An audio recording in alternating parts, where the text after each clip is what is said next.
বাংলাদেশে উন্নত ওরকম কোনো চিকিৎসা এখনো হয় নাই, বা মেশিনারি যেসব মেশিনারি দরকার সেগুলো এখনো নাই।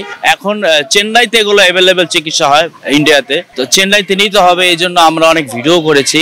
অবশ্যই দেশবাসী প্রবাসী যারা রয়েছেন আপনাদের দৃষ্টি আকর্ষণ করছি, আপনারা যে যতটুকু পারেন 5 টাকা হোক, 10 টাকা হোক, 100 টাকা হোক, কারণ মানুষ মানুষেরই জন্য। আমরা অতীতে দেখেছি অনেক মানুষের পাশে আপনারা দাঁড়িয়েছিলেন। দেশ এবং দেশের বাইরে যারা আছে তারা সবাই আমার পাশে একটু দাঁড়াবেন প্লিজ।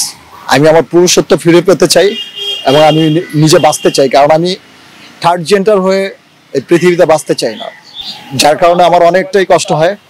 কেউ যদি আপনাকে সহায়তা করতে চায় কীভাবে করতে পারবো? এটা আমার পার্সোনাল নাম্বার আছে এবং এখানে নাম্বার দিয়ে দিব, কারণ সবাই ব্যাংক অ্যাকাউন্ট আপনারা এখানে দিতে পারবেন না। তারা আমাকে কল করে বিকাশে টাকা পাঠাতে পারবো ওই নাম্বারে।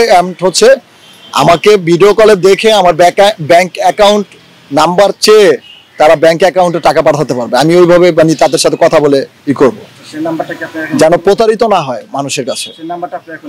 01760091588।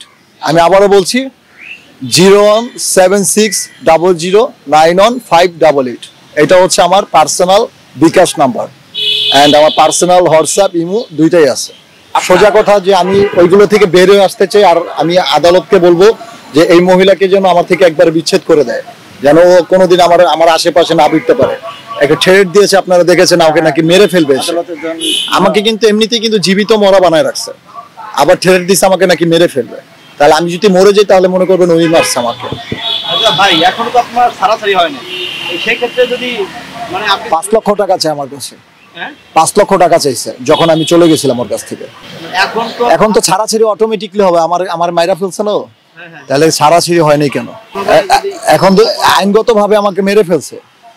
ওটা আইনের কাছে আবেদন রাখলাম আমি, যে এটা অটোমেটিকলি তারা করে দিবে। এটা না হয় দেশের যত জনগণ আছে না, ফিমেলরা ওরে লাইতে মাইরা ফেলবে।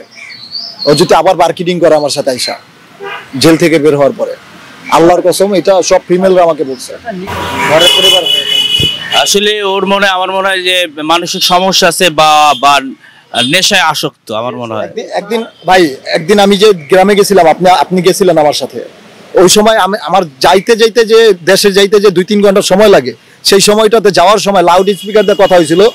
আপনার সামনে কি বলে বকা দিছিল আমাকে? ওইটাই তো বললাম যে এর হয়তোবা মানসিক সমস্যা আর মুখের ভাষা বা এত জঘন্য আমার মনে হয় না। আর কি বলবো, আপনারা তো দেখছেনই, এর চেয়ে এত খারাপ ভয়েস ও যতদিন ছিল আমার মনে হয় যে প্রতিদিন কানে তুলা দিয়ে থাকতো আর কি।